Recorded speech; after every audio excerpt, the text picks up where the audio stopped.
یہ کہانی اس دور کی ہے جب عرب کے صحراؤں میں غیرت، سخاوت اور بہادری کے قصے مشہور تھے۔ یمن کی زمین پر ایک نیک، سخی اور بہادر شخص رہتا تھا جس کا نام حاتم طائی تھا۔ اس کا نام دور دور تک مشہور تھا۔ لوگ کہا کرتے تھے کہ حاتم کے گھر کا دروازہ کبھی بند نہیں ہوتا اور اس کے دل میں انسانوں کے لیے محبت کی ندی بہتی ہے۔ حاتم کے دل میں ایک لڑکی کے لیے خاص محبت تھی۔ اس لڑکی کا نام لیلا تھا۔ وہ بہت ہی خوبصورت، نرم دل اور نیک سیرت لڑکی تھی۔ ان دونوں کی محبت پاکیزہ تھی۔ یہ دونوں ایک دوسرے سے دل کی گہرائی سے محبت کرتے تھے۔ قبیلے کے لوگ بھی ان کے رشتے کو احترام کی نظر سے دیکھتے تھے۔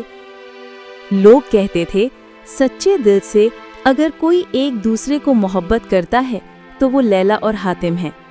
حاتم اور لیلا قبیلے کے لوگوں کی مدد کرتے تھے، مگر اچھا وقت ہمیشہ کے لیے نہیں رہتا۔ ہر روشنی کے پیچھے ایک سایہ ضرور ہوتا ہے۔ ایک دن قبیلے پر بہت بڑی آفت آ گئی۔ قبیلے میں خبر پہنچی کہ شمال کی وادیوں میں ایک بڑا جادوگر آ گیا ہے۔ وہ جادوگر بہت طاقتور ہے۔ کہا جاتا تھا کہ وہ عورتوں کے دلوں کو قابو میں کر لیتا ہے۔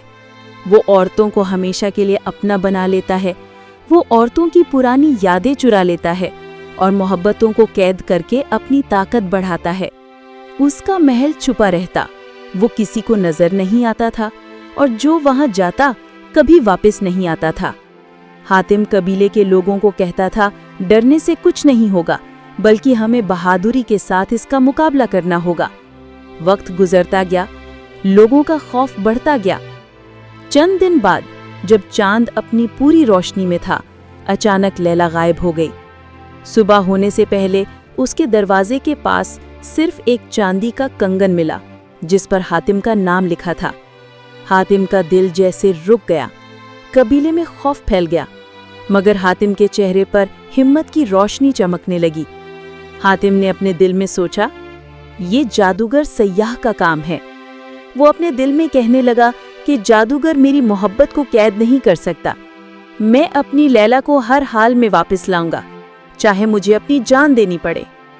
لوگوں نے اسے روکنے کی کوشش کی، مگر حاتم نے تلوار اٹھائی، گھوڑے پر سوار ہوا اور اللہ کا نام لے کر نکل گیا۔ راستہ بہت خطرناک تھا۔ پہلے دن ریت کا طوفان اٹھا اور آسمان پر اندھیرا ہو گیا۔ حاتم نے گھوڑے کی رسی کو مضبوطی سے پکڑی اور بولا، اے صحرا، میں محبت کی تلاش میں ہوں۔ اگر تیری ریت مجھے ڈھانپ بھی لے تو بھی میری نیت ہمیشہ زندہ رہے گی۔ یہ کہہ کر وہ آگے بڑھا۔ طوفان تھم گیا، جیسے قدرت نے خود حاتم کے حوصلے کو سلام کیا ہو۔ دوسرے دن وہ ایک گہری غار میں پہنچا۔ وہاں دیواروں سے عجیب آوازیں آ رہی تھیں اور اچانک چمگادڑوں کا جھنڈ اس پر ٹوٹ پڑا۔ حاتم نے تلوار گھمائی، دل میں آیت الکرسی پڑھی تو ہر طرف روشنی پھیل گئی۔ ساری چمگادڑیں دھوئیں میں بدل گئیں۔ تیسرے دن وہ ایک وادی میں پہنچا۔ وہاں ایک بوڑھی عورت ملی جو دراصل جادوگر کی قید میں ایک پری کی روح تھی۔ اس نے کہا، اے بہادر انسان، اگر تیرا ایمان کمزور ہوا تو وہ تیری محبت چھین لے گا۔ صرف اچھی نیت اور سچائی ہی تیرا اصل ہتھیار ہے۔ حاتم نے جواب دیا، میں اپنے دل میں خدا کا نام لے کر چل رہا ہوں۔ میرا ایمان میرا محافظ ہے۔ پری نے مسکرا کر ایک چمکتا ہوا پتھر دیا جو چاند کی روشنی کی طرح چمک رہا تھا۔ یہ اندھیرے میں تیرا راستہ دکھائے گا، مگر یاد رکھ، اصل روشنی تیرے دل میں ہے، اس پتھر میں نہیں۔ حاتم نے وہ پتھر اپنے سینے سے لگایا اور سفر جاری رکھا۔ 7 دن بعد وہ وادی خفا پہنچا۔ سامنے ایک سیاہ قلعہ کھڑا تھا جو بادلوں کو چیرتا ہوا آسمان کو چھو رہا تھا۔ دروازے پر 2 پتھر کے بنے ہوئے سپاہی کھڑے تھے۔ جیسے ہی حاتم قریب آیا، وہ زندہ ہو گئے۔ حاتم نے وہ چمکتا پتھر آسمان کی طرف اٹھایا۔ ایک نور کی لہر نکلی اور دونوں سپاہی اسی وقت زمین پر گر گئے۔